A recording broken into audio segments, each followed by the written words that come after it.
guys, welcome to the Wars and Weapons channel. If you've paid attention, you'll find out that there was a huge problem in my last few videos. And you may ask, well, what was the huge problem? You might not have noticed anything because even though it was a huge problem, it requires a lot of perception in order to say. So like the problem, the big, great problem was that I did not wish any of you guys a Merry Christmas due to the fact it's 2024 already and I should have wished you guys a Merry Christmas far earlier. But I did not, because I forgot it was Christmas, because we live in a Muslim country where they don't actually celebrate Christmas. So I forgot about that, and so due to that, I forgot to wish you guys all a Merry Christmas. So I made a video to also apologize and also talk about the powers of Christmas.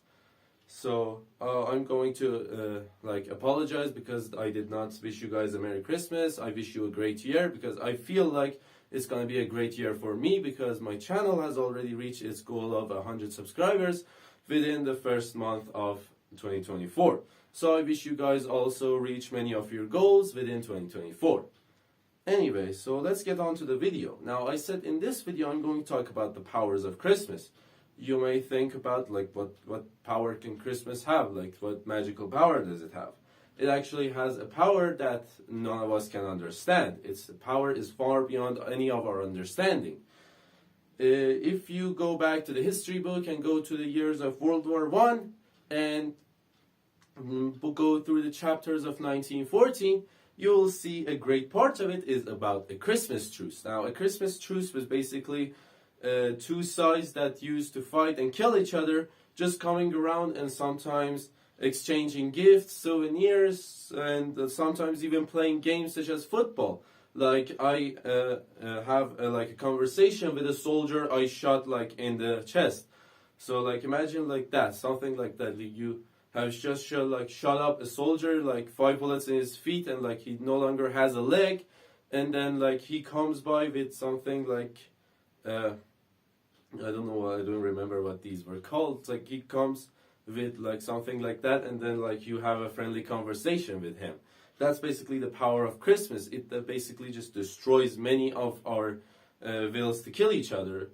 So basically the Christmas truce was when the French, the British, and the Germans, the two sides of World War I, actually came by and decided to celebrate Christmas all together and put the hostilities aside for about a few months, so that they can have fun for their Christmas, and then they can go back and start killing each other.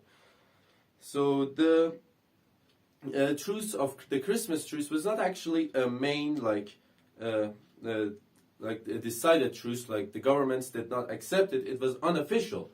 There were only a few front lines that did this, such as the Western Front, but on the Eastern Front they were still continuing on fighting. There was no Christmas truce.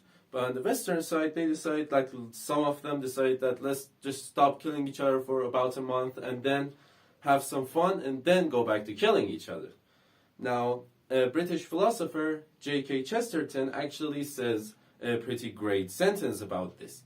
He says that a soldier fights not because what he hates is in front of him, but because what he loves is behind him. This actually means most of us don't fight because we want to kill the enemy, but rather because we want to defend our own country.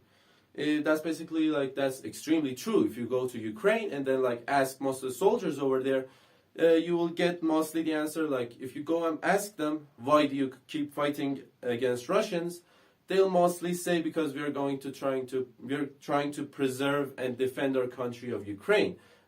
There's rarely or barely any few cases. You might not even find any soldiers that say because I fight because I hate Russians.